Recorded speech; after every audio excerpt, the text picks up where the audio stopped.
Hey everybody, it's Bobo the Vulture. It's time for more. Excuse me. Let's play Extreme Warfare Revenge. I'm gonna click anywhere to begin. Let's continue on with the normal buttons and load game 3. It is Saturday, the 1st of April, 2017. Our monthly performance is all over the charts here. We've got leftmost value is the latest change. Um, we had two X's. We had an O, XXO. Um, our public image is 27%. As much was disappointing as we lost money, for all I would say you're doing well.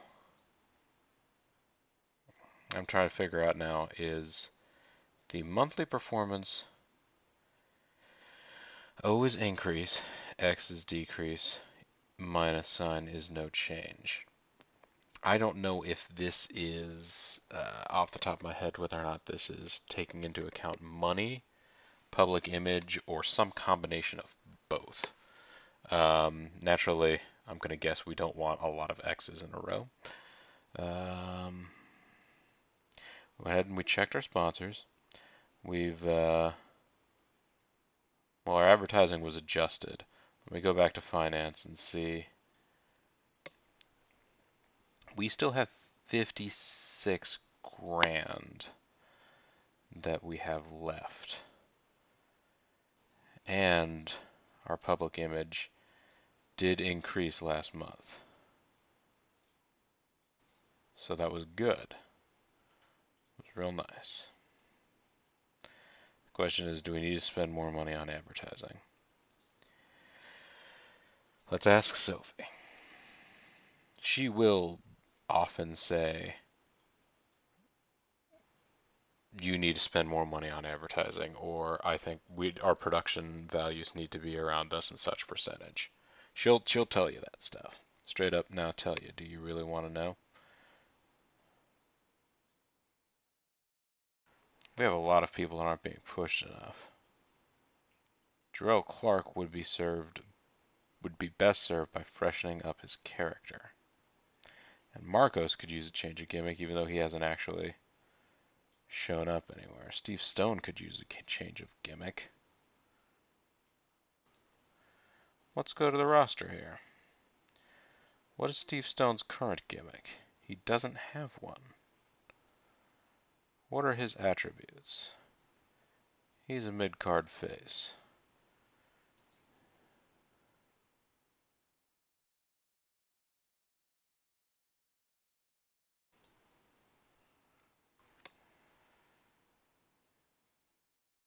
Proposed gimmick changes happen the next time the worker appears on screen. If you want your gimmick change to include a turn, it's better to make the turn first, then make a gimmick change.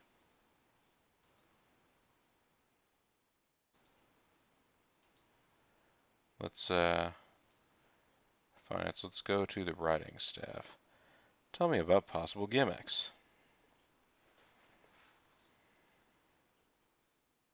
There are a lot of gimmicks.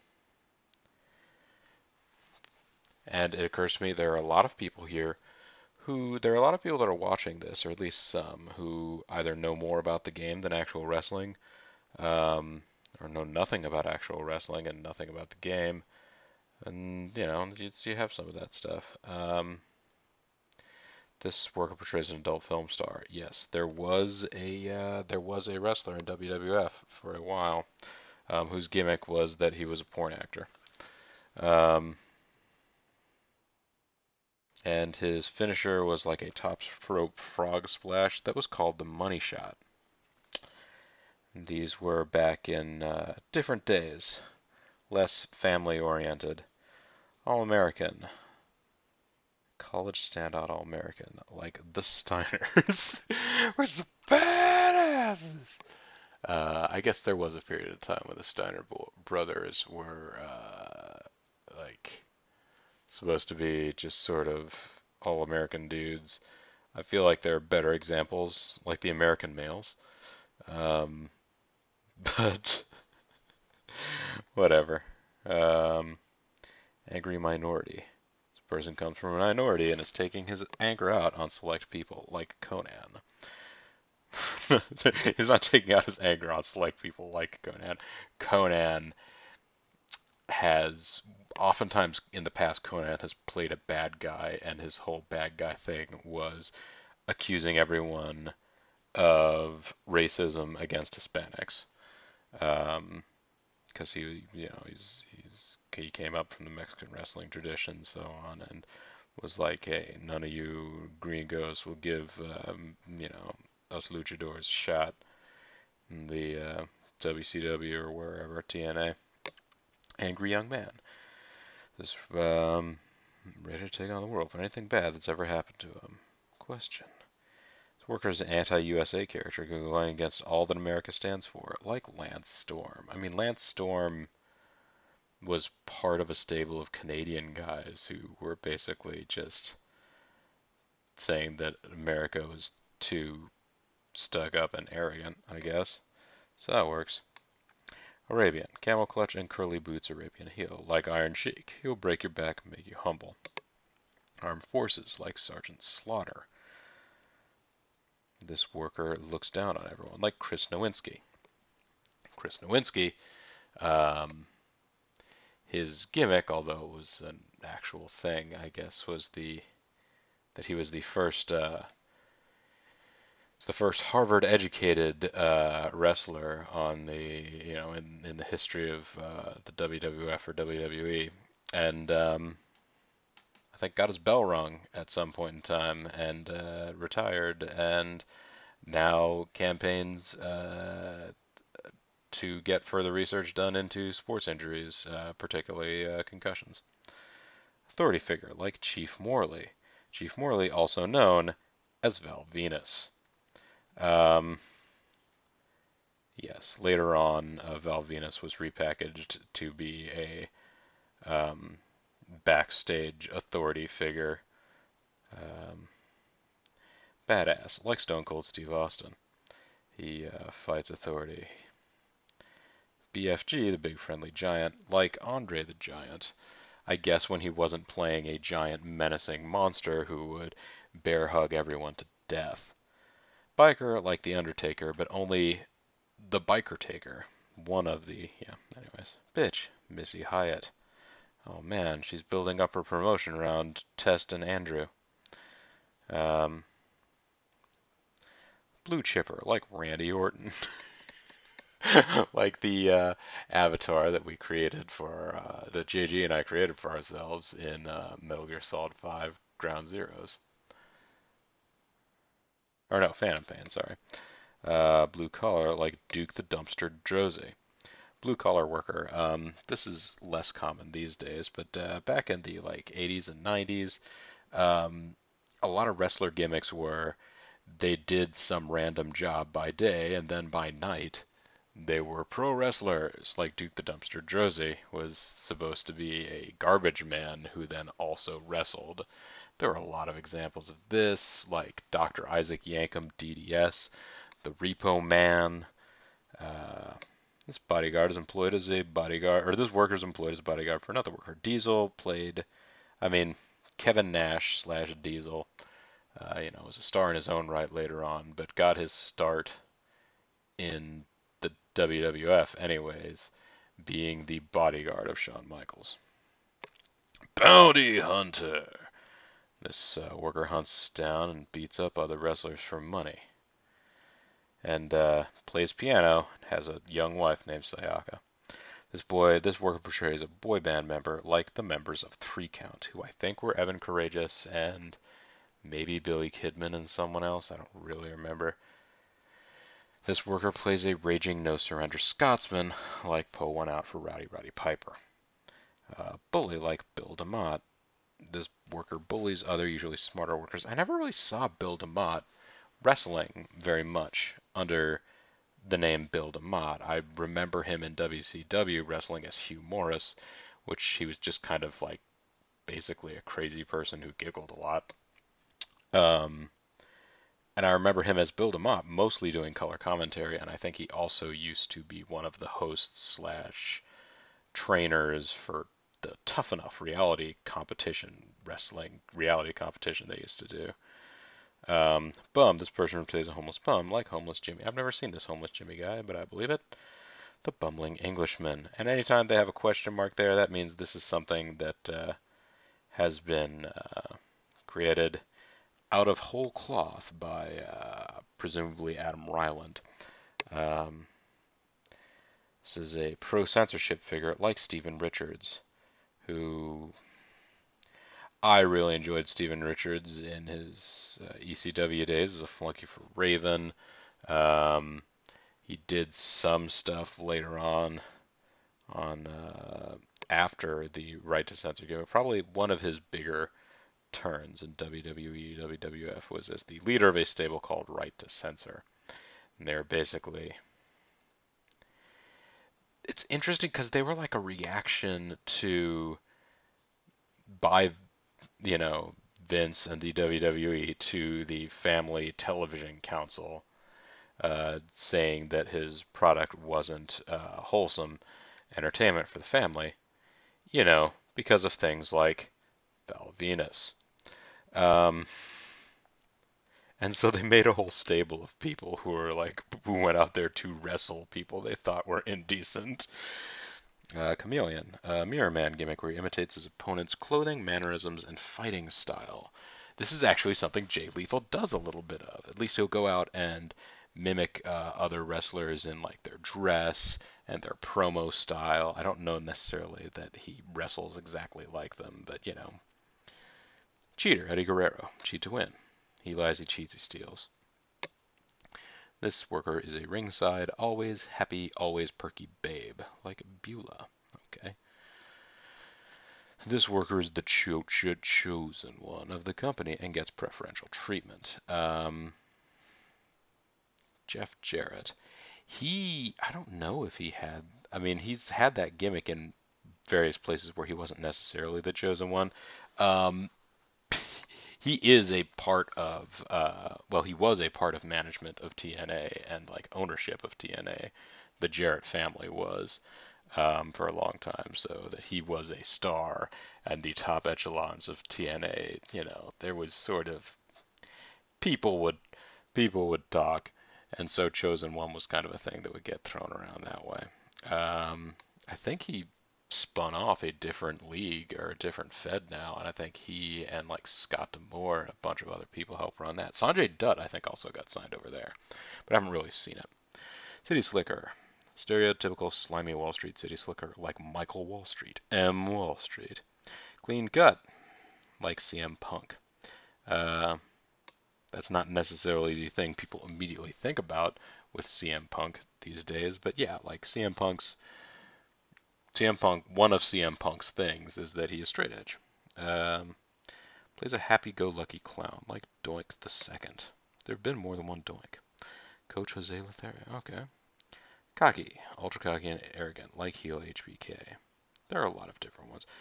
Making the funny stuff whenever possible. I would think that this would be a gimmick that you would want to give somebody with a lot of charisma, because if you have somebody that is really stiff speaking and then try and get them to go out there and make jokes, that may or may not work well. Comedy character, also Doink. Doink a clown, folks. Doink the clown. Comic book hero, like the Hurricane, Shane Hurricane Helms, and Rosie, the superhero in training. We already have somebody doing that gimmick right now. I think isn't El Magito doing that? Or no, he's doing a ninja gimmick. Was it General Ninja Kami that was doing the comic book hero bangle? I forget. Comic book villain. So that would have been someone else to go with him. Commissioner. Authority figure. Can be used in authority angles, like Mick Foley. Mick Foley was commissioner of, I think, Raw for a period of time. I'm a big fan of Mick Foley. Comrade. Classic old school communist Russian heel. That is an old wrestling trope for sure. Con man. This worker plays a fast-talking con artist.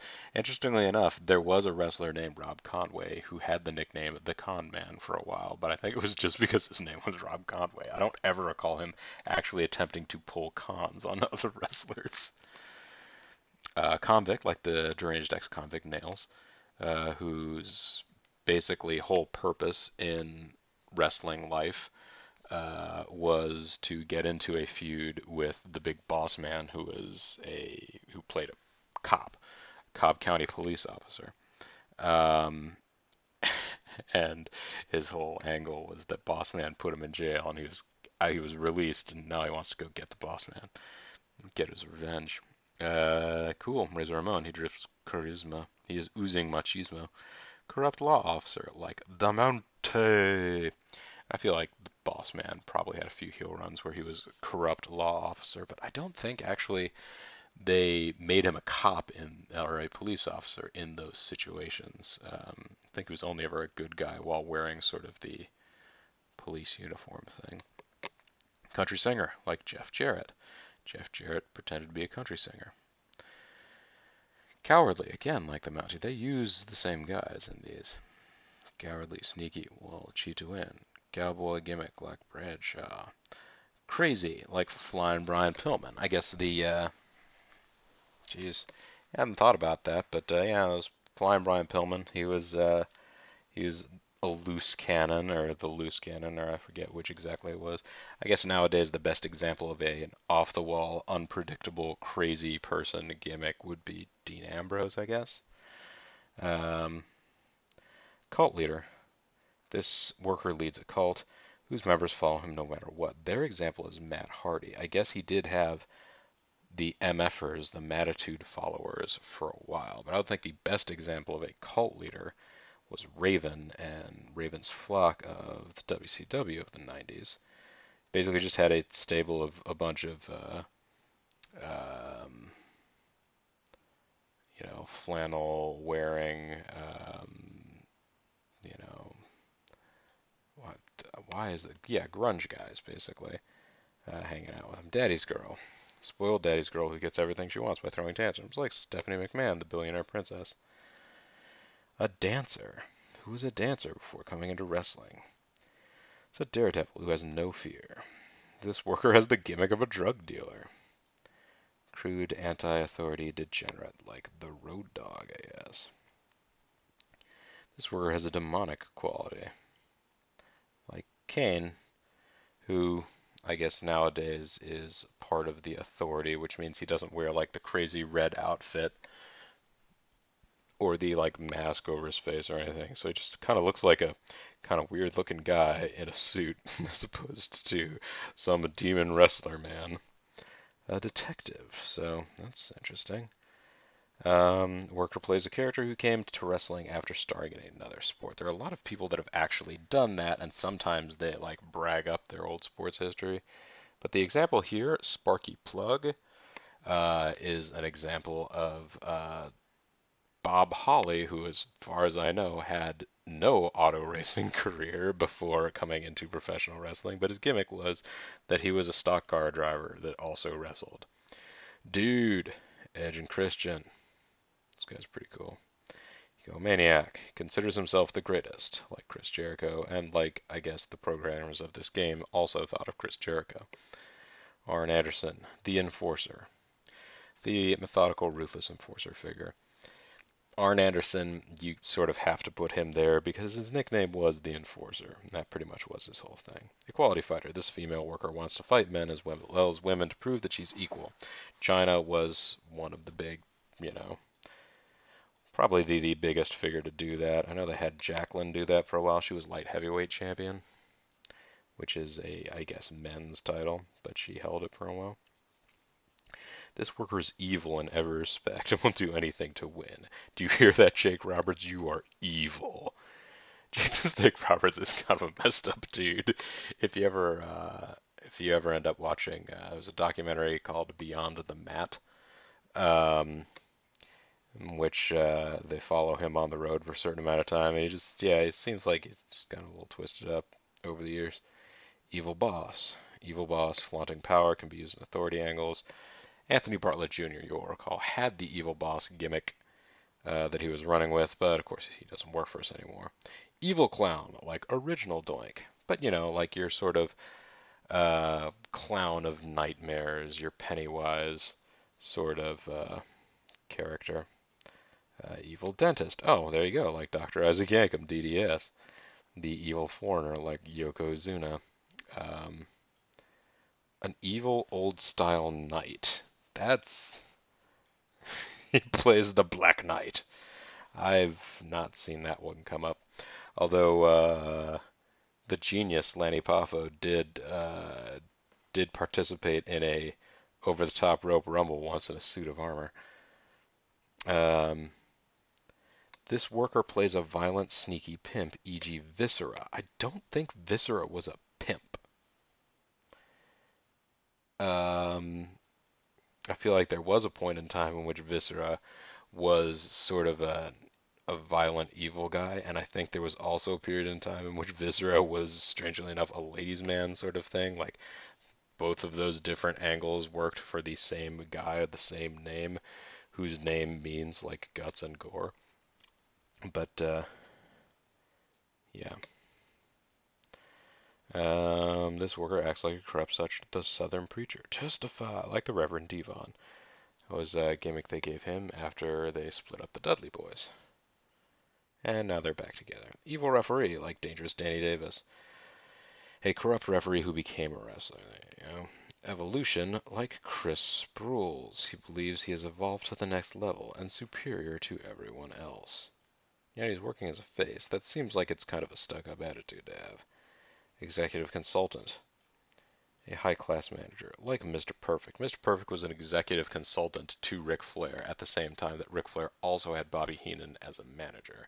So that was kind of a weird situation, especially since, let's be honest, Ric Flair could handle mic work and all the rest of that stuff himself. He didn't necessarily need an entourage to sort of keep him on point. But, it all worked out. I mean, definitely the image of him as part of a stable of guys works better because part of what made him work as a bad guy was that you never actually felt like he could accomplish the stuff on his own. Tommy Dreamer, an extremist. He never backs down. Ready for a brawl. But yeah, like, hardcore fighting dude. He's fine with tables and steel pipes and such. Family guy. He came from a famous wrestling family like David Flair. There's a lot of guys like that now. Rocky Maivia was Rocky. The Rock, back when he was were wrestling as Rocky Maivia. That was one of his things. I think was he supposed to be the first third generation star? Was Rocky Johnson's dad also a wrestler? Or was it Randy Orton was the first third generation star? But both of those guys are guys that like traded off of their family name to a certain amount. I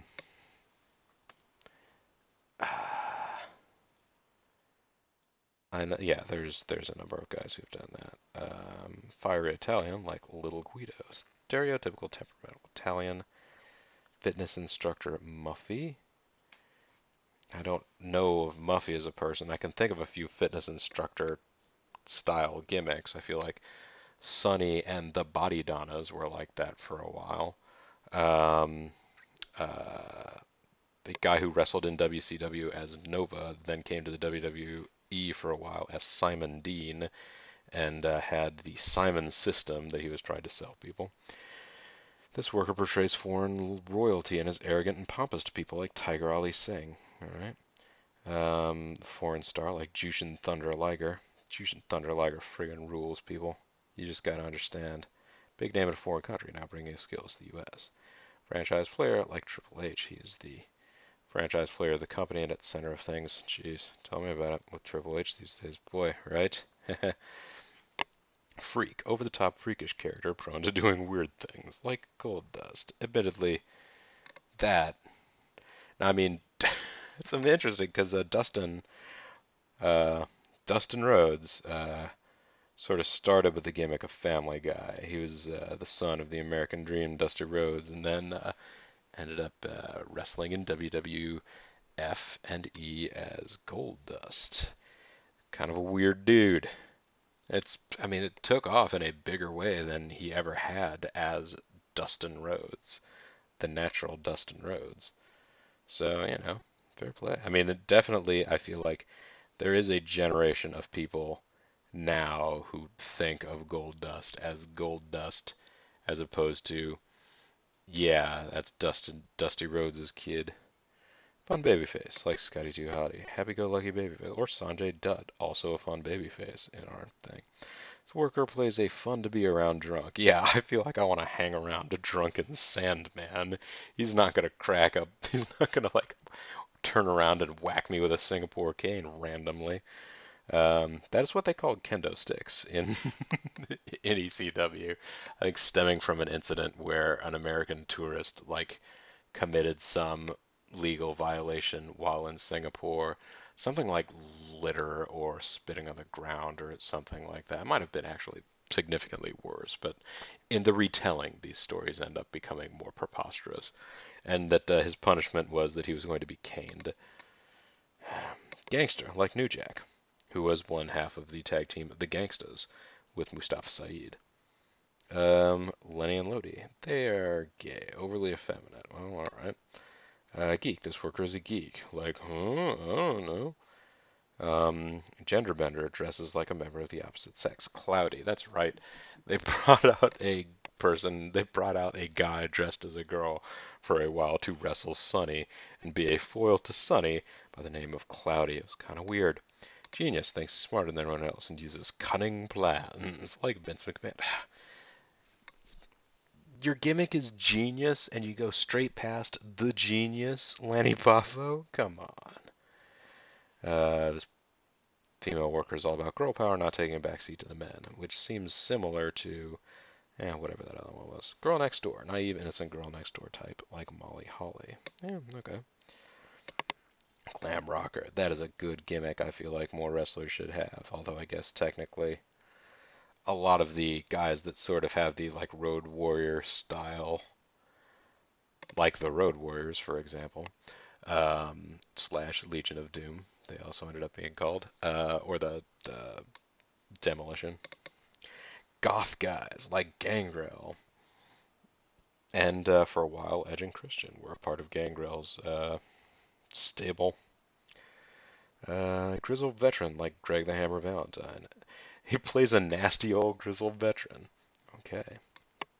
Grunge like Rad Radford. Well, there you go. This warrior plays a guru whose fast-talking, persuasive tongue gets him what he wants. Harsh German, like Berlin, or Brachus. Although Brachus, I don't know, ever actually debuted. They just had a lot of video promo packages about Brachus, and they never showed up. Hero, like 80s Hulk Hogan. Not like 2010 or 2000 teens Hulk Hogan, who apparently is, you know, whatever happened with him. Mean Street Posse, the high society guys, moving up social circles, upper social. Yeah, the Mean Street Posse were, I guess, real life friends of, well, I guess one developmental talent wrestler put in with I think two of Shane McMahon of the McMahon family's like real life friends. Um, they were put into maybe I'm getting the numbers wrong here, but yeah, it was a combination of Shane McMahon, friend of his, wrestler, um, and they like basically went out and wrestled, and they called themselves the Mean Street Posse and talked about how their streets were hard, but they were like wearing golf sweaters and shit. Highlight reel like Jeff Hardy, hillbilly like Henry O. Godwin, hired gun like the Acolyte Protection Agency gives their services to whoever the highest bidder is. The Iceman, Dean Malenko. Iceman is a gimmick that you give to people who don't necessarily have a huge amount of charisma, because basically them just standing there looking stern and then getting in the ring and getting on with business works pretty well. Impressionist like the Big Show. The Big Show, I guess, does a decent impersonation of old school Hulk Hogan. I don't know that it was ever a huge part of his character, but he'll occasionally pull it out during like backstage segments. Not pull it out. Um, I mean, the Big Show's got a pretty big show if you look at his singlet. Oh boy. This information everybody wanted to know, right? Um, but I think it came up once or twice in backstage segments. He would just impersonate Hulk Hogan, which is interesting because actually his first big feud in WCW, his gimmick was that he was like the son of Andre the Giant. And he'd come back to like get revenge and torment Hulk Hogan, a mysterious informer who always seems to pop up with information when least expected. Inspirational leader like Dusty Rhodes. A mild-mannered journalist always on the lookout for a big story. That's right, Gregory Helms. For a while there, they were doing a thing. I think the Hurricane eventually just became a superhero all the time, but I think for a while there, um, they were doing a thing where in backstage segments, Shane Helms would just be going around as Gregory Helms, mild-mannered journalist, and then he would undergo a transformation and become uh, the Hurricane. Zorker has the gimmick of a drug addict. They've danced around that issue to a certain amount of extent. Although, no, I mean, Rob Van Dam is pretty open in various leagues and various sorts of things, been kind of open about his own recreational marijuana use. Whether or not that's what they're talking about when they say junkie, I feel like that the implication there is like harder stuff. Um, Evil fighting old style knights. This is the counter to the evil knight gimmick. This gimmick is a lackey for another person, does dirty deeds cheap. Hardworking law enforcement officer, like the big boss man. This worker plays a lawyer. Promoted on ability and skills, not on his character, like Kurt Angle. That's true. Or Mr. No Gimmicks Needed, Chris Candido. Loner, like Raven. Tends to be a dark, brooding figure. Raven has done that before. He's also done the cult leader thing, which is kind of interesting. Total loner or leader of big group of people. Who knows? Luchador, like Psychosis, or, a lot of masked wrestling guys. The Psychosis actually lost his mask, I want to say early on in his wrestling career, but like not necessarily that early on. But he did lose his mask, and I believe still wrestles, but certainly has wrestled for many years after losing his mask. Lumberjack. There you go. This worker is a cold, calculating fighter who methodically destroys people in the ring, like Taz, someone with mafia connections. Or does magic tricks, like Fantasia. I remember Fantasio. Maybe he also wrestled as Fantasia. Um, but yeah, no, there was a guy who, yeah, there was. I guess he only ever had like I think one match in the WWF, but wrestled here and there around. He's apparently a pretty talented wrestler in terms of like sort of the like small regional fed guys. Um, but his one shot at the big time, he was doing this wrestling magician gimmick, which people just sort of stared at and were like, "What?" Man beast, violent psycho, but also has the intelligence that means he is more than just a wild animal. Like super intelligent rhino. I don't need to say anything. I just don't need to say anything bad about Rhino necessarily. Although, yeah, one of Rhino's nicknames is the Man Beast. Um, Government agent type. Man on a mission. Has one particular goal and will stop at nothing to achieve it, like Inigo Montoya. Inigo Montoya, not a professional wrestler, a character from The Princess Bride. Manic depressive. This worker's character is depressed all the time. That's not manic depressive. A manic depressive character would be depressed about half of the time, and then be overly happy and enthusiastic the other half of the time. Martial arts expert, like Steve Blackman. Yeah, Steve Blackman's nickname was the Lethal Weapon, and the idea was, yeah, he could hurt you in a number of different ways. He was skilled in all these different types of fighting. This worker plays a character who loves to experience pain and suffering. Don't have one of those. Mentor, like living legend Larry Zbyszko, in his games of human chess. Max Payne, headbanging leather-dressed hardcore heavy metal fan. This worker hates women and thinks nothing of beating them up, like Jeff Jarrett. Yeah, okay. I don't remember that being a big part of Jeff Jarrett's character, but it might have been. The monster is a big guy who just destroys people with his size, like Big Van Vader. Big Van Vader is he's a he's the man. He's great. He's a big. I mean, he's with age and injury, I imagine he's lost a number of steps and he doesn't wrestle actively anymore. But like in his heyday, he was like a 300 plus pound dude that would like give people friggin' moonsaults and stuff. And moonsaults, for folks that aren't really huge on the wrestling, I mean, you saw you saw the feud that we just had running with Fast Eddie and Jeremy the Fifth, and both their finishers are moonsaults. And you saw how high their agility scores were. Moonsault is basically you do a backflip off of one of the corner posts, the turnbuckles. You do a backflip and then land on the guy on the ground. Um, the Mountie. That's the third. I think that's the third time we've seen the Mountie used as an example. In this case, specifically as the Mountie. Movie star like The Rock. So this would be like heel Rock, egomaniacal movie star who feels he's above other wrestlers. Mysterious. Nobody knows about Crow Sting.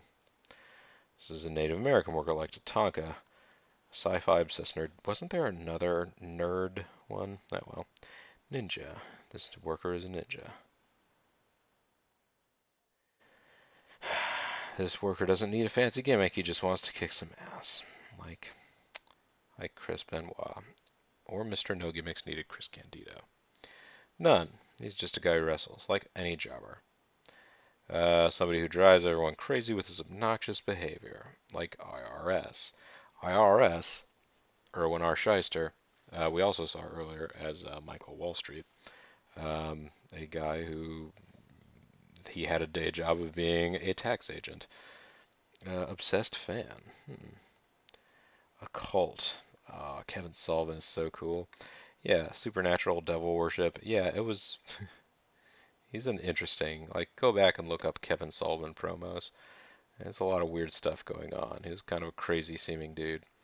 Old school classic face. Never cheats, tries to save the day. Like Ricky Steamboat. Sure. Classic villain. Lying, cheating, plotting. Like Steve Corino. I've never actually seen Steve Corino, so I don't really know. I mean, he was a big indie wrestling figure of the of this time period. I don't really know. Outback or like Outback Jack or I guess like the Bushwhackers or something like that. Pacifist, against violence unless provoked. Okay. Paperboy, like Rapid Fire Maldonado. Okay, I'll take your word on it. The People's Boss, like Steve Austin. So yes, Steve Austin played a guy fighting authority figures all the time, and then also played an authority figure who was, kissing, like doing things for the fans. Happy-go-lucky pimp daddy like The Godfather. Yes, folks, there was a pimp. There was a character in the WWF, WWE, who was a pimp. He was supposed to be a good guy. You rooted for the Godfather. You rooted for the pimp who asked where his hoes were at and said it was time for everybody to get aboard the hoe train. Jean-Pierre Lafitte played a pirate. It was kind of weird because he wore an eye patch and like the announcers would talk about like, yeah, no, whenever he seems to be around the locker room, all the other wrestlers complain about things going missing from their lockers. Worker portrays a postal worker, all right. He's painted powerhouse who the fans rally behind, like Legion of Doom, or like the Ultimate Warrior, I guess. Another one, pretentious artist, pretentious self-obsessed artist. That would be a fun gimmick for like a bad guy wrestler to have. Gets by on looks like the model Rick Martel and his fragrance arrogance. Pro USA, like Hacksaw Jim Duggan, he literally does wave a flag around, and basically the two things he ever says are ho and starting chants of USA, US. So there you go. Psycho, like Psycho Sid. He has he's an unbalanced individual who has a tendency toward random violence. I was about to make a joke about that's not what he has a tendency towards. He has a tendency towards flubbing lines in interviews, and then I remembered, no, there is a, I guess well known at least among like wrestling fans who read old dirt sheets and stuff, incident of Sid like going after Arn Anderson, trying to stab him with a pair of scissors. So yeah, he's unbalanced with a tendency toward random violence. Um, A nasty antisocial punk like the Nasty Boys. Clueless putz like Stevie Richards in a different gimmick. Yeah, I guess they're probably talking about him being a clueless putz when he is basically being a sort of like lackey of Ravens. Pyromaniac, somebody who's obsessed with fire. Plays a racist gimmick. Plays a rapper gimmick like John Cena. John Cena sucks. John Cena sucks. And yes, folks, it's a rapper gimmick because he raps his ring intro music. This worker plays a Rastafarian. I actually liked more than the one that they use now. Um, the he had a different rap that he used to use when he was a bad guy, um, which comparatively speaking I kind of miss. Not that I necessarily need to hear either of John Cena's themes a whole bunch, but either way, this worker portrays a Rastafarian, a good-looking but overly cocky ladies' man, like ravishing Rick Rude. Ah, that was a charismatic motherfucker right there. A rebel like Stone Cold Steve Austin, again defying authority. Redneck like Steve Austin, but there are other redneck guys. Down and dirty. A religious zealot. Huh. That's There's some interesting examples of things that could be here. Acts like royalty, usually by calling himself the king and having a crown, like King Jerry Lawler. You get that as a gimmick, or used to, sort of by default a lot of times from the, the King of the Ring tournament. This worker's a wild, uncontrollable animal like the mighty Kamala. A sexy secretary like Miss Hancock. Seductress like Sunny uses her sex appeal to get men to do what she wants. This worker plays the servant to another character. It's true, for a long time, Virgil, probably his best known role in wrestling, was as the manservant of the $1 Million Man Ted DiBiase. Shark Boy. This gimmick is specifically for Shark Boy. Yeah, it's an interesting guy. Worker uses the tea towel on the head to play a sheik. I'm not sure how that's then different from the other Iron Sheik gimmick. Show stealer, Rey Mysterio. He is loved because of his excellent jaw-dropping performances. Heelish interference running sidekick for another worker like Christian. Who was Christian a heelish interference running sidekick for other than Edge? I feel like he wasn't a sidekick for Edge because they wrestled together as a tag team. Edge went on to bigger singles fame than Christian did, but this worker's a dirty slob, like Skinner.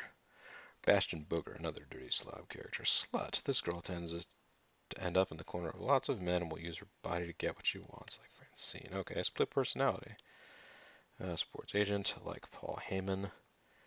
Worker plays a backstage person. Announcer, like Funaki, who was SmackDown's #1 announcer, self-proclaimedly for a while.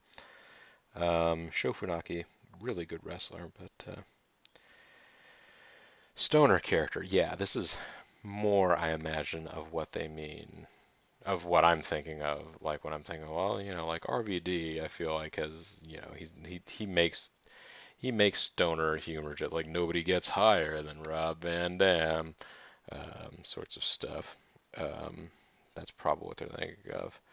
The general perception of marijuana being a less serious drug to use on a regular basis than other things that are categorized as drugs.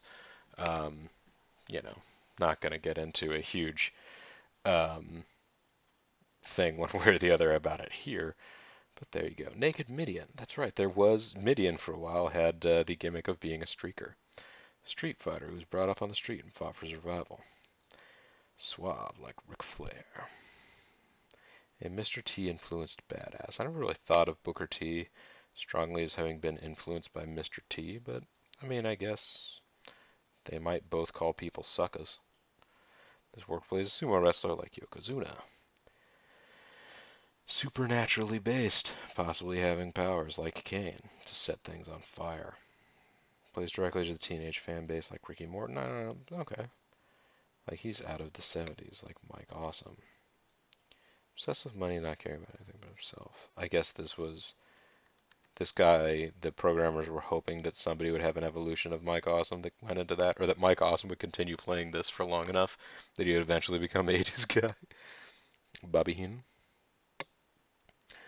This worker acts like EWR creator Adam Ryland, a clueless loser with good one-liners who always ends up on top somehow. Smiley face. Worker's a thief stealing other people's property, like the repo man. Hey, the repo man is repossessing things. There's a difference between repossession and stealing. Tell that to the people who are having their stuff repossessed. I know. Lita, girl who gets just as physically involved as the men. It seems like a lot of the female-specific gimmicks are either like that or like this person uses their body to get what they want. Trailer park trash like Nydia or Jamie Noble. Where portrays connections with someone to an Eastern triad. This worker's always stirring up trouble and getting in hot water. Worker's the plucky underdog who always overcomes overwhelming odds. Criminal under... Okay, unique. This is something... This gimmick cannot be assigned, it naturally occurs. Yeah, this worker's gimmick has evolved to do something totally unique. You could say that about Mick Foley. I guess that he wrestles as Mick Foley now. He had basically, you know, three other characters that he has wrestled as over the years um, that he basically just talks about and occasionally still throws out bits and pieces of here and there. Hapless accident-prone person. Oh yeah, and the three characters, in case anybody was interested that didn't already know, were Cactus Jack, Mankind, and Dude Love. Dude Love was, yeah. Anyways, JT Smith, hapless accident-prone person. Valley Girl, oh my god. Or a vampire like Gangrel, like Goth. A violent sadistic drunk. A voodoo master like Papa Shango. Yep, there's a wrestler who was an actual guy who was in WWF. He cut some promos where he talked about how he was going to turn everybody in the WWF into his zombies. So weirdo like Mankind, an Outcast and a Misfit. So there you go. There was one of the Mick Foley gimmicks right there. White Witch, okay. Whole damn show, like evil Rob Van Dam. Performances was causing him to think that he's the only thing worth watching. An evil way. Okay, there you go. So those are all the characters. Should we start giving out some new characters? Like one for Jarrell Clark or one for Steve Stone. Jarrell Clark and Steve Stone need new gimmicks. Well, let's look at the gimmicks. What is Jarrell Clark's current gimmick? What are his attributes?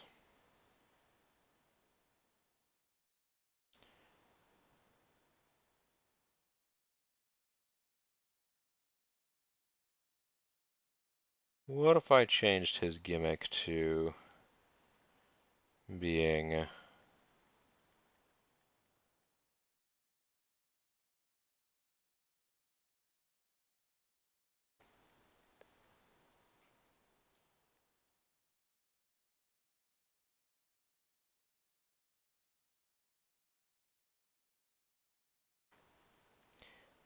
let's have a look here. Thinking about somebody with his gimmick or with his stats could almost get away with being obsessed with being the whole damn show. I mean, with that kind of a speed and technical stats, honestly, more for the fact that he's so over, I would really like to put him and like Sanjay Dutt, for example, into a thing. So there you go. Jarrell Clark got a new gimmick. Steve Stone also needs a new gimmick, huh? He's a good guy.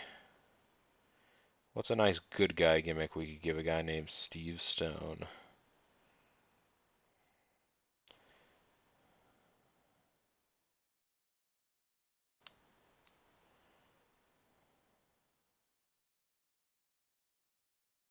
Something like, what is his charisma? He has a charisma of 41. Let's find something that's not going to be too trying in terms of charisma.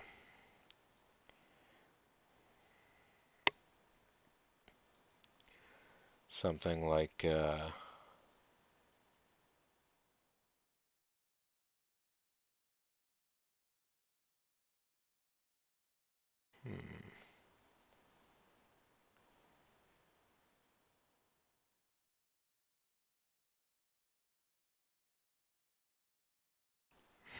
I'm tempted to make Steve Stone a glam rocker.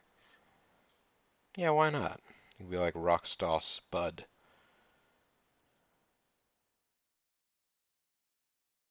Well, no, he needs more charisma to be able to really pull something like that off, right?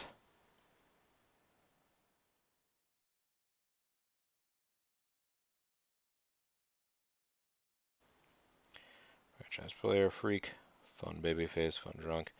He's a gangsta. He's an extremist. Lots of evil gimmicks there.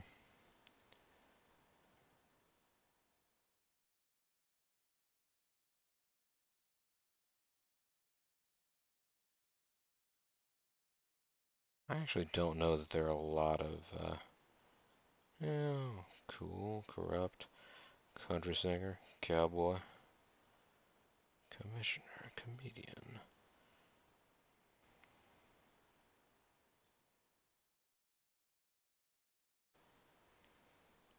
Make this Steve Stone guy a blue chipper. He's a young hoss. He's gonna go far in this business. Maybe. Yeah, we'll see how it works. And I've already done enough adjusting. This is going to be a very long video now that I think about it. But I like to do a month at a time, so let's go ahead and get started. We've already... Oh, well. Didn't actually mean to select the next day yet, but it's done. Oh, shit. Selected another day already? Geez, I hope nothing really important happened that first day, huh? That's a lot of things. Roger Baby. Jack Bull, Mike Tobin, Silver Tiger, Chase Stevens, Eric Gracie, John Sandig, Billy Fives, Necro Busher, Kim Castillo, Riley,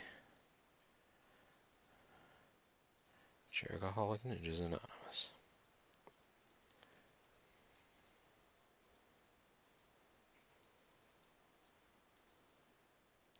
Jay Freeze, Azrael, Ricky Reyes, and okay. That was a bunch of email. We're not going to read those again.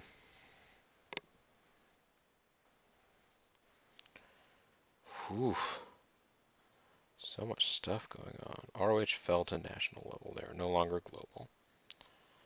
Rob Black took control of SMWA. John Zandig, who I guess just got there. So did all of these people. Nunzio, written contract. Rick Steiner, Christian York. AJ, Jade, cheerleader Melissa. Okay, so SMWA is now going in a TNA sort of. When they say TNA, they're just talking about having females. Let's look at these promotions. SMWA, Smart Mark Wrestling Association. It's known to be built around a lot of TNA. It's okay. Let's look at their roster. There are some pretty good, like Jade, I feel like is actually a pretty talented worker overall. Has an open contract. I feel like works for like 10 or 11 grand or something like that with somebody that I would like to pick up. But I think works for just enough that she would ask for raises and I would be obliged to give them. Yeah, 12 grand. I can't be paying anybody 12 grand. Let's keep moving. Let's keep things rolling, everybody. Keep it rolling, rolling, rolling, rolling. Yeah, keep it rolling, rolling, rolling, I missed a day's worth of emails. I could just keep rolling through because there's nothing I'm really going to do until the end of the month. I might just do that. Watch me go. Trying to keep this video moving because it has gone on. Because I decided to go through all the gimmicks and show everybody what all's going on there. So I'm only really going to be able to get this one video in. This is a very busy week for me personally, so I want to get at least this one little video in so there can be a minimal amount of interruption to this series.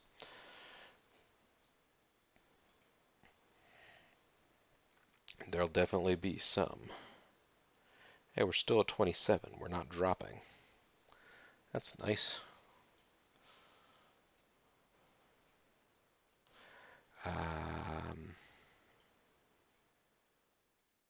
Yeah, I just have a lot of stuff going on this week. This evening, I ended up going to some comedy associates and doing some podcasting, which that's nice, but I guess everybody and their dog now has a podcast as well as a YouTube channel, so I'm not doing anything that everyone else isn't already doing. Blah, blah, blah, blah, blah. What are you doing going on about all this stuff, Bobo? I understand.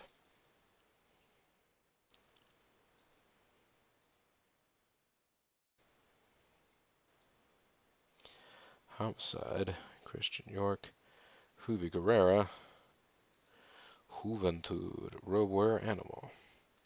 But not Road Warrior Hawk, I guess. Alright. Anya's weddings. Oh no, we could have... Oh well, yeah, this is increasing the whiskey material they're using. Mighty Mints. 5 released. Signed a sponsorship deal with Mystic Pizzas. The Neil Thomas Lee Limited. Geez, if we changed our risk level, would we be able to get significantly PCW release Sheamus? Oh, he must have been telling too many lies, too many lies. Alright, so NWAW have fallen to national level. The owner has quit the league. Well, damn, guys. ROH has signed Balls Mahoney to a written contract. That's what you do when you drop out of the global scene. You're like, let's go to Balls.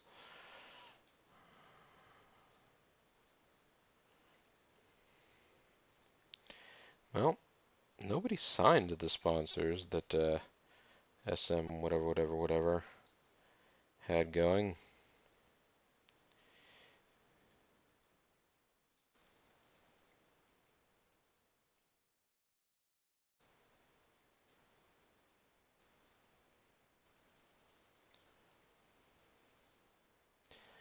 Not just the interested ones. What about if their maximum morality is 100?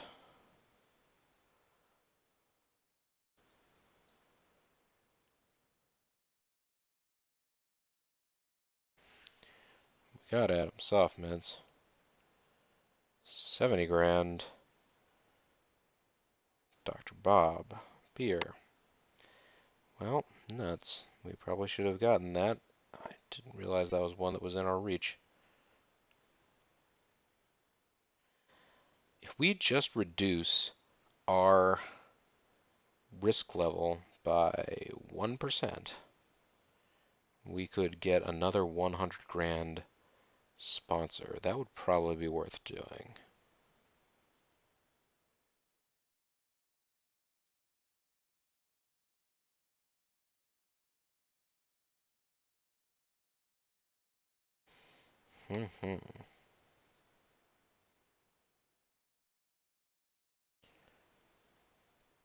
Morality 68%. That might be too much for us to cut down. That would significantly change the flavor of our product.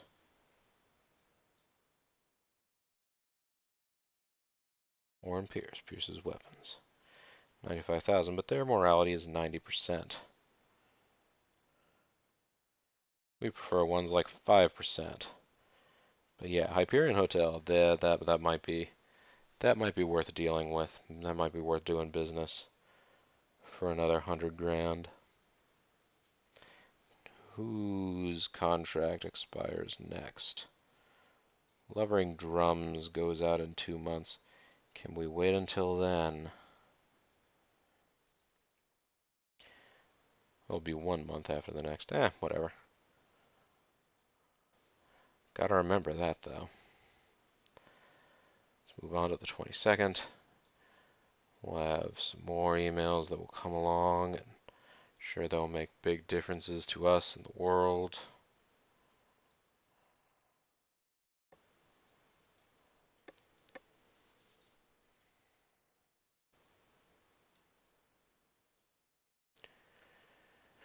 Let's see.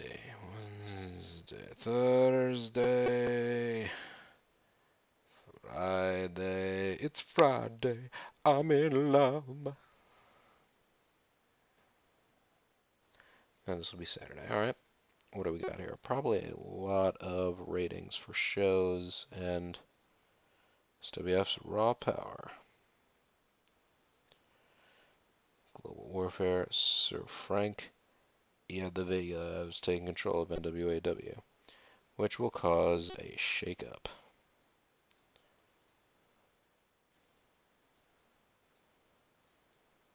Poco the Clown has left as part of the new management team's shakeup. And Frank Shamrock. Boogaloo have signed him, alright.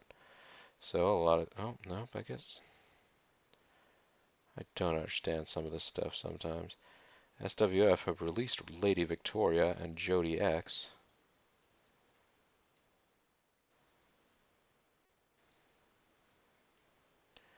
Frank Shamrock.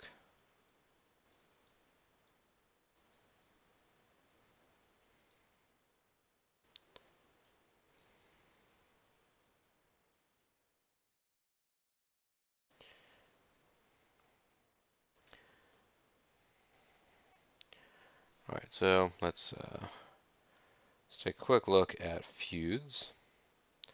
This feud is doing well. Both workers should benefit whenever we choose to end it. They can both cut their own promos, do their own matches. These guys are fine. They will roll along on their own.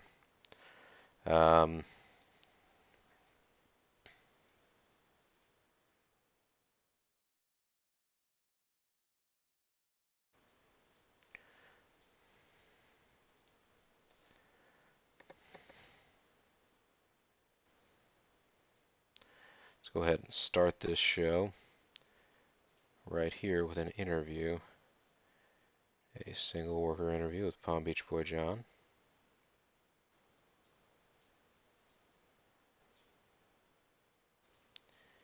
And he is going to be talking all about Chris Prules, because they've got this whole rivalry thing going on. So let's continue that feud. Let's look at the stats here.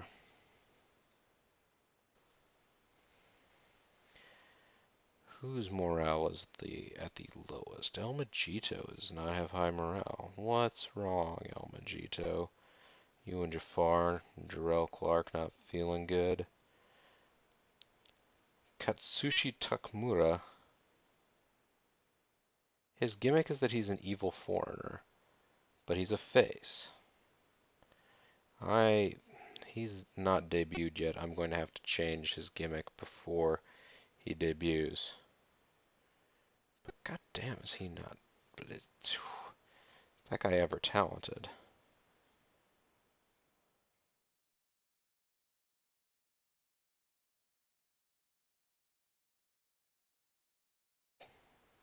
Sanjay Dutt's not feeling too happy at the moment either, but I sort of get some of that.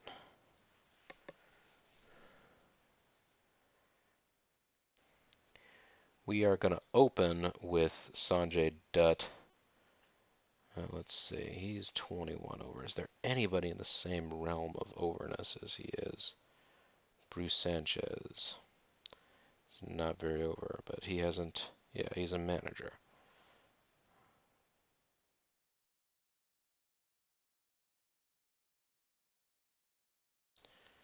Yeah. Pretty much our managers are the only ones that are going to be non-over enough. Although, shoot. Bet,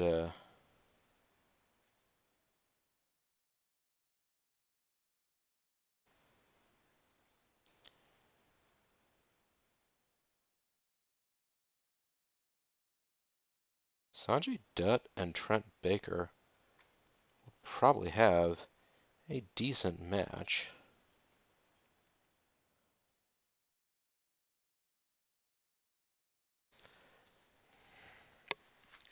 Let's let them open up this show. I feel like Sanjay Dutt and Trent Baker would do a good job.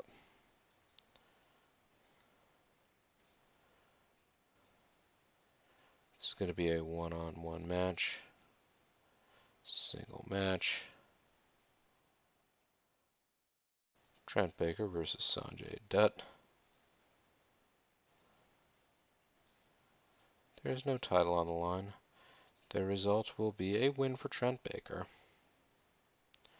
Actually, let's take a step back here. Will Trent do the job to Sanjay? He will. Select finish. Sanjay Dutt's going to do this clean. And the aftermath will be nothing. The purpose will be to debut Sanjay. Let's do that to debut Sanjay. Sanjay Dutt's amazing, folks. Just go Google him. I did after I found out we could sign him just because I was kind of curious to see if there were any good clips of him, and there are. There's a clip of him doing a move that I didn't even know people did. A moonsault double stomp. You do a backflip, you land feet first on a guy. Seems really dangerous, but he did it. Sanjay Dutt getting the W over Trent Baker. What are all the debuts that need to happen? Basically, Katsushi Takamura and Sanjay Dutt.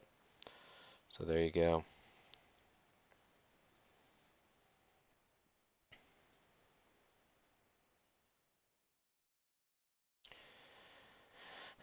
And our current feuds are Palm Beach Boy John and Chris. Yeah, it's Palm Beach Boy John and Chris Sprules. Who are they going to be fighting today? Who is Chris Sprules going to take on in the world of healiness?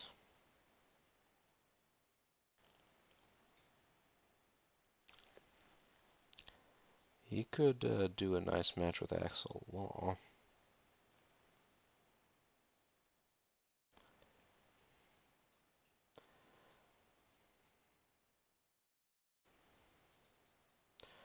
Or with Jafar, whose morale is still suffering, perhaps because he keeps losing so much.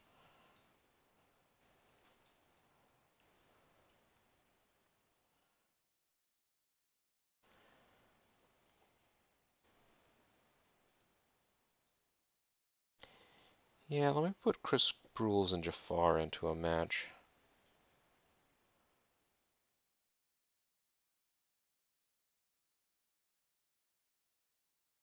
So Chris Sprules and Jafar are going to be the main event. Match 1 versus 1. Single match. It's going to be... Sorry, it's going to be Jafar versus Chris Sprules. So I like putting my heels first. Let's heel toe it. No title on the line. I am going to give Jafar a win. And that is going to happen because Palm Beach Boy John is going to show up through interference. The aftermath will be Palm Beach Boy John continues his assault. There's nothing that can be done about it. Palm Beach Boy John's just being a jerk for some reason. So that's going to continue their feud. Hopefully this isn't the exact same set of stuff I booked last time around, but if it is, that's okay too. Eh. What's the worst that's going to happen, right?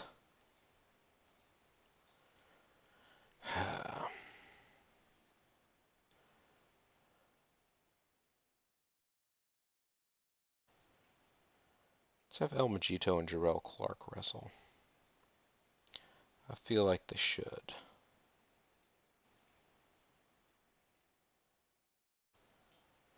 And that can debut the new gimmick of Jarrell Clark.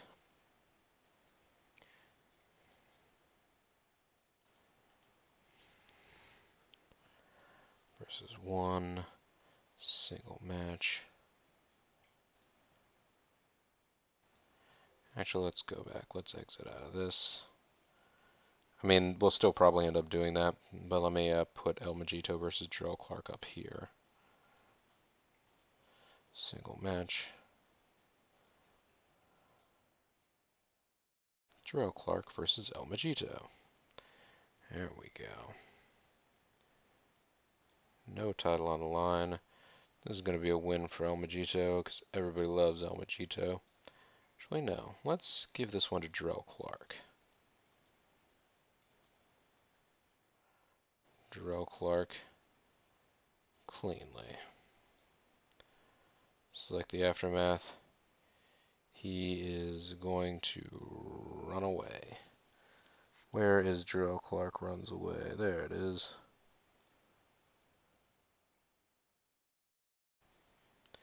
And they're just putting on a good match, guys. That's all that's going on.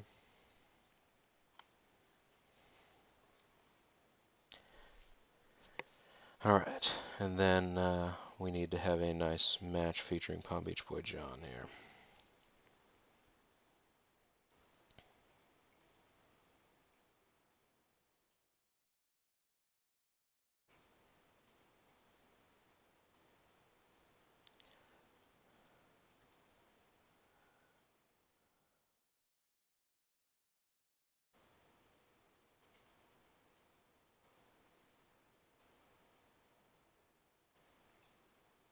Little Nate. That's pretty much going to be Little Nate, isn't it? Palm Beach Boy John will take out Little Nate. So it's a singles match.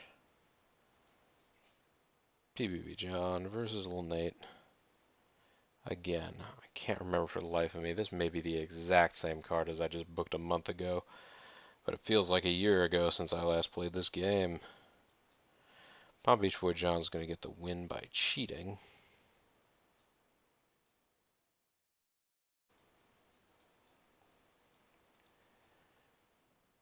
And there's not going to be any aftermath. And the whole point will be to put on a good match. So there we go. Now let's fill in all of the bits and pieces. Let's start off with a promo from El Majito because he's charismatic and the fans like him. Single worker. It is El Majito. The targets are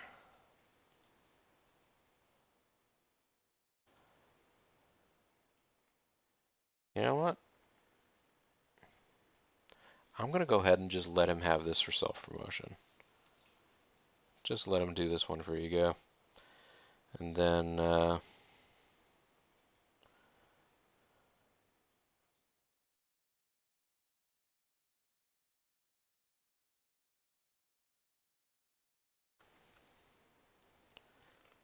Jarrell Clark is managed by Bruce Sanchez. So I'll tell you what, we're gonna have an angle here, folks. Angle. It is going to be a manager angle.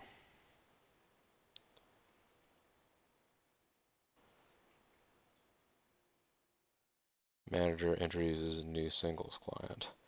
Because so far we haven't had Jarrell Clark come out as a person that Bruce Sanchez is managing yet. We've put him down as a guy that he manages, but haven't actually done anything with it yet.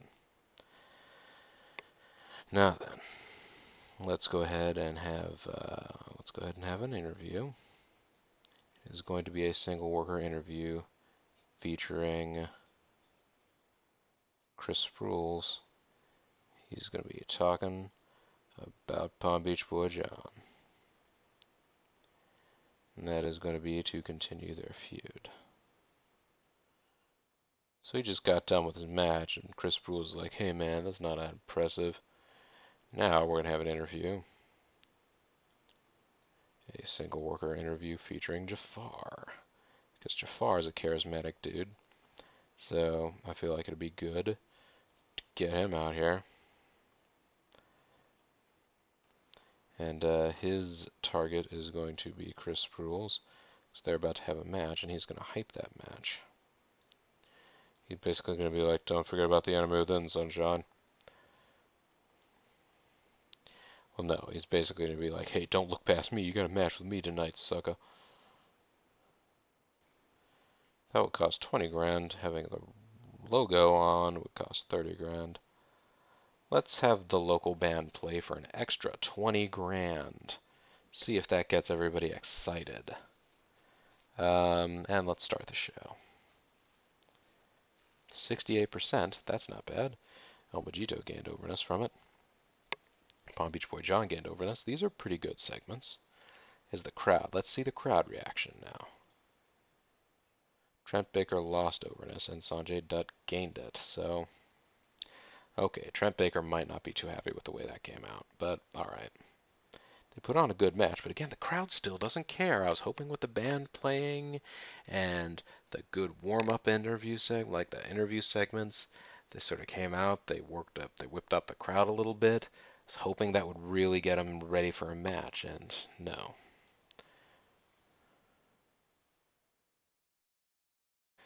Jarrell Clark debuted his new gimmick. It got a negative response.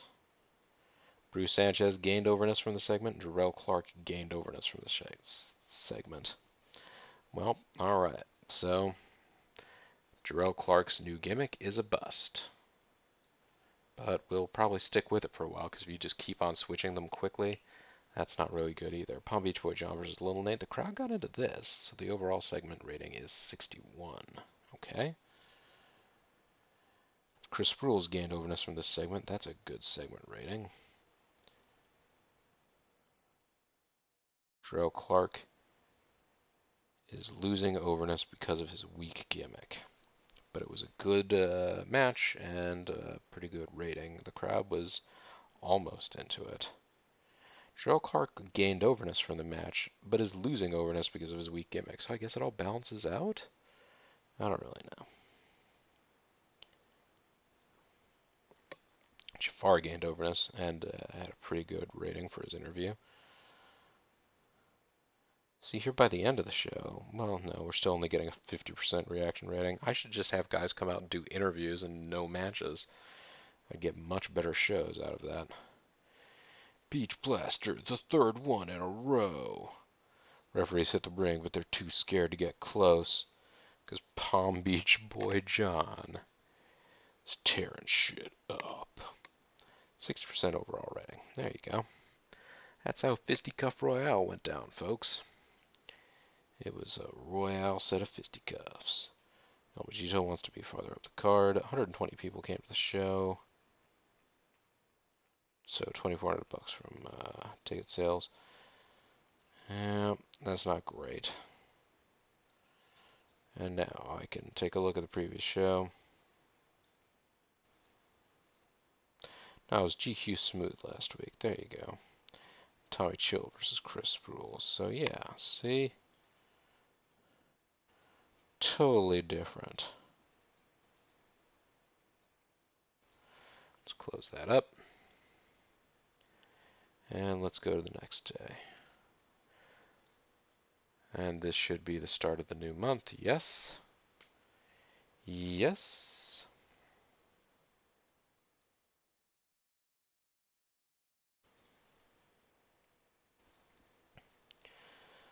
Television rating, April Assault. All these ratings of things.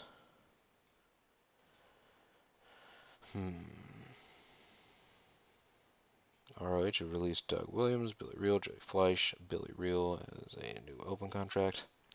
Okay, El Mojito has agreed to an open contract with Canadian Golden Combat. So he's got an open contract with another league. So we can expect that he's going to start rising even farther in profile and will eventually get snapped away from us. 3XW fall into cult level. Barry Casino will retire in a month. El Majito wants more money, so does Darrell Clark, Little Nate. Human Resources staff member Laughing Larry has 3 months left on his contract. Joey Santiago has left staff. Frank Black has left staff. Phil Sedaria has left staff. Zebra Stripes has 3 months left on her contract. Okay, so the people that we hired initially are all starting to come to the end of their contracts.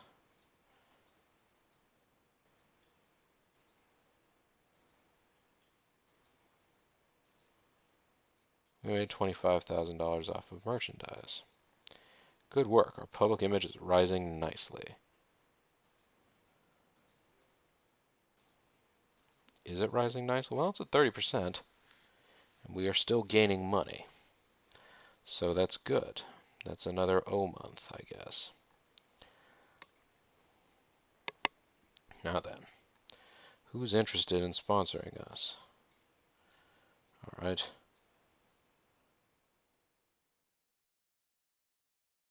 What if we decreased our risk value to 69? Then who would be interested? Hyperion Hotel would, that's for dang sure. Not sure what different matches are not available at that level, but for another 100 grand, it might be worth having that extra oomph.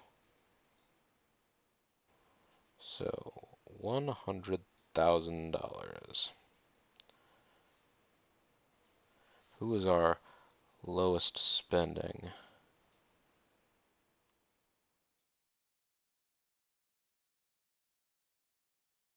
$600,000. Or sorry, $60,000. What if we ended their sponsorship deal?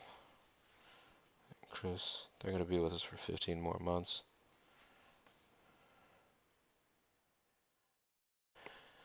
What if we ended our sponsorship deal with them? Started getting some more, yeah, see, because then we could at least get some more advertising money going, which would hopefully help us. It'd be nice.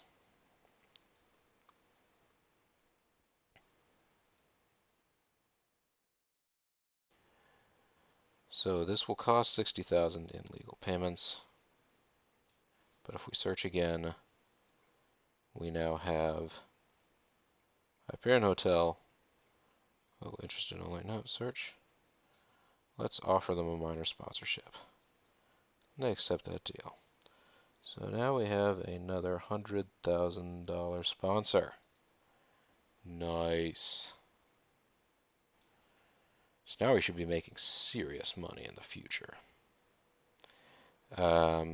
Extreme Mail. Here's to a great partnership. I certainly hope so. So we have a new sponsor, folks, and it may be worth changing our production values or advertising budget a little bit, or merchandising. Merchandising is probably fine where it is. Advertising might be actually good just to help cover the legal fees. Sorry, folks, for another month. Yeah, because last month we barely cleared. Although, yeah, no, we actually still made more money last month. Guess I didn't have 2 managers hanging out. So yeah, we're still gaining money. We do still, of course, also want to be careful to not overextend ourselves. Either way, though, folks, this video has gone on far longer than I had wanted it to. So let's just cut things now. This is Bobo the Vulture. This has been Let's Play Extreme Warfare Revenge. Thanks very much for watching, everyone, and I'll see you next time. Bye for now.